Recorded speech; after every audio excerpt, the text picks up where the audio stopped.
छात्रों, आज हम शमशेर बहादुर सिंह की कविता बात बोलेगी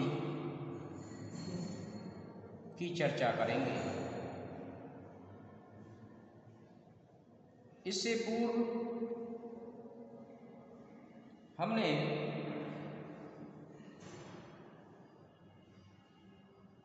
भाषा नामक कविता की चर्चा की,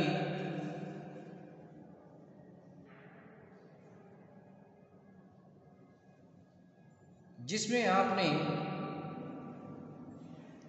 भाषा के विवाद को प्रमुखता के साथ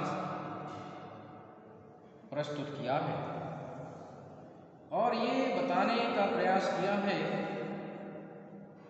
कि किस प्रकार भाषा विवाद के माध्यम से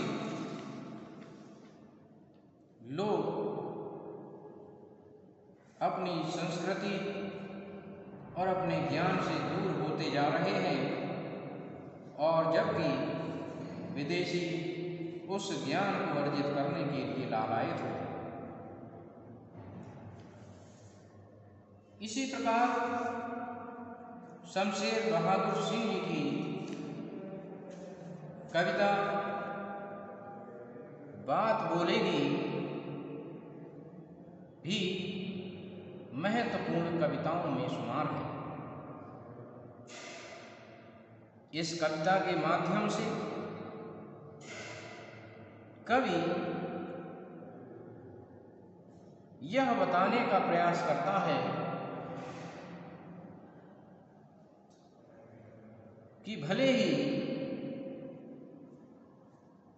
कवि भौतिक रूप से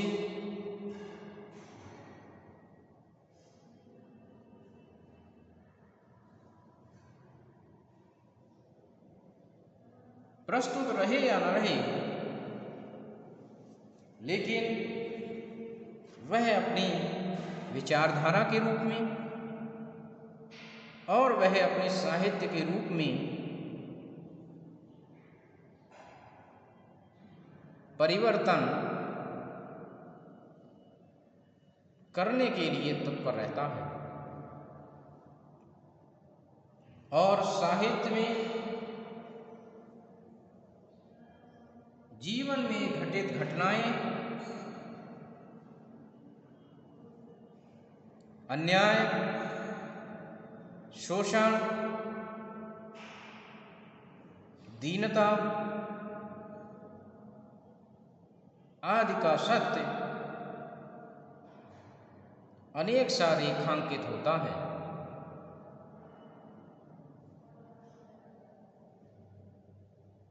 साहित्यकार समाज की जिन समस्याओं को देखता है, उनका चित्रण वह अपने साहित्य में करता है।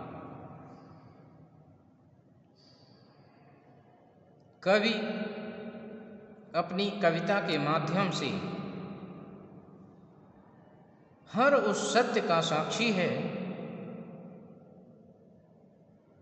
जो उसने देखा है या भोगा है। तो ऐसी ही कविता बात बोलेगी शमशेर बहादुर की कविता है। उसको जानेंगे हम कि बात बोलेगी हम नहीं, बात बोलेगी हम नहीं, भेद खोलेगी बात ही। सत्य का मुख, झूठ की आहें क्या देखें।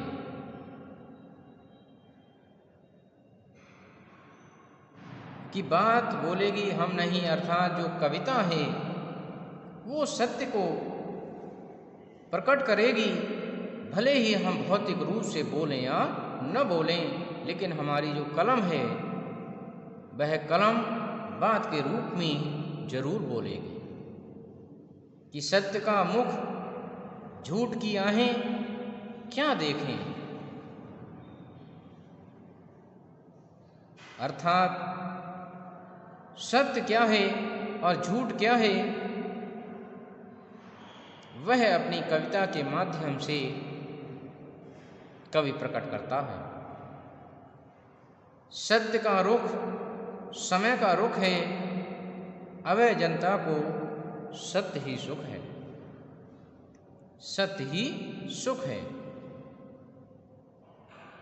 अर्थात यदि जनता भय से रहित है तो उसके लिए ये सबसे बड़ा सुख है, और जो सबसे बड़ा सुख है वही जीवन का सत्य है। परंतु जनता के लिए अभय दान मिलना ये बड़ा ही मुश्किल काम है,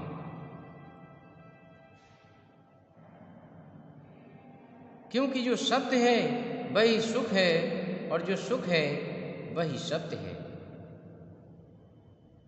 परंतु उस सत्य का दूसरा जो पहलू है, वो पहलू कहीं ना कहीं कवि को उद्वेलित करता है। वो दैन्यता भी देखता है, दानवता भी देखता है, काल, भीषण, क्रूर स्थिति, कंगाल, बुद्धि, घर मजूर, इन सबको देखता है। कवि ये देखता है कि न केवल सुख बल्कि व्यक्ति के जीवन में दीनता और समय का जो चक्र है उसके कारण उत्पन्न क्रूरता कहीं न कहीं उसे उद्वेलित करती है। स्थिति, कंगाल, बुद्धि, घर मजूर, वह आर्थिक बदहाली को देखता है।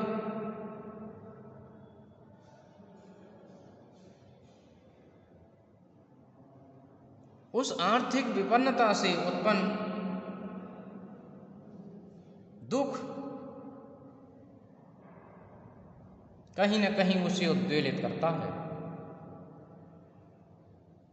सत्य का क्या रंग पूछो एक संग, एक जनता का दुख एक, हवा में उड़ती पताकाएं अनेक। और सत्य का क्या रंग अर्थात सत्य किस रूप में है, ये एक साथ अगर पूछो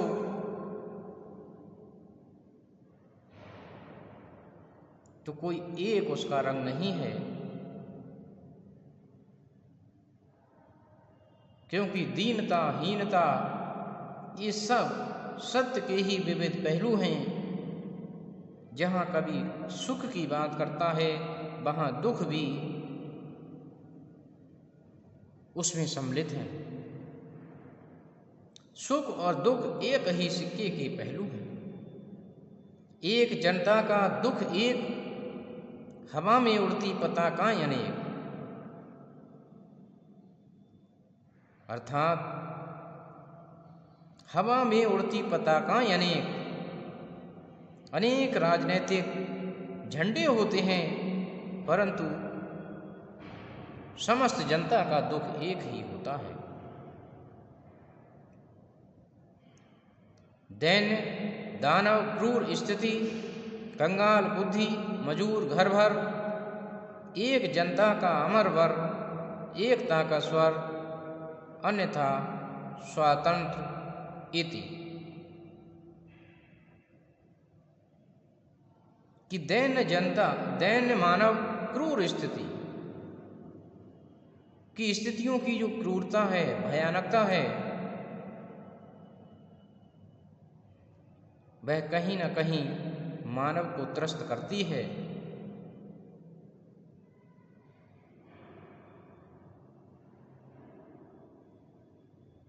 और जनता केवल एक ही बात चाहती है कि वह एकता में रहे और स्वतंत्र रहे, और इससे ज़्यादा जनता कोई वरदान नहीं चाहती।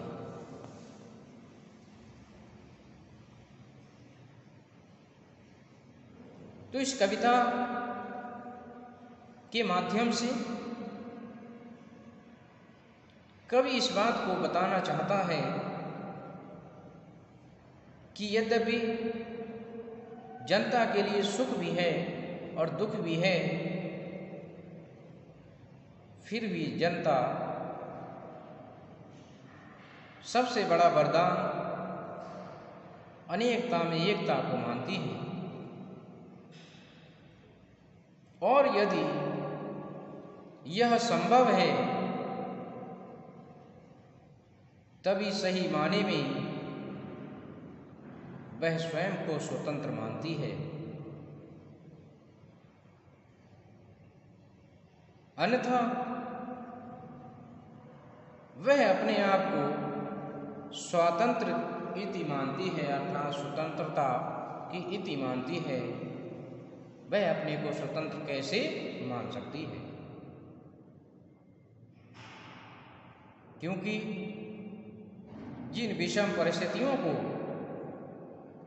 वह झेलती है वह जनता की अंतःस्थल को झकझोर देती है। अनेक राजनीतिक झंडे फहराए जाते हैं, परंतु उन्हें जनता की बदहाली,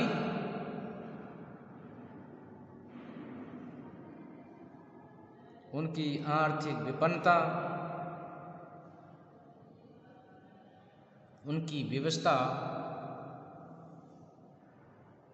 कहीं भी दिखाई नहीं देती।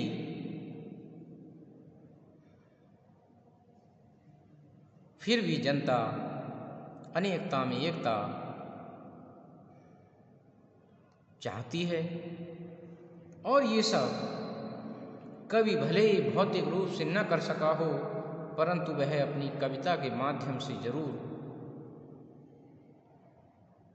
करना चाहता है। तो कवि जो यथार्थ है उस यथार्थ को अपने कविता के माध्यम से अभिव्यक्त करता है और उसे विश्वास है कि उसके द्वारा प्राप्त प्रेरणा से जनता को निसंदेह अपने उद्देश्य की प्राप्ति हो सकेगी।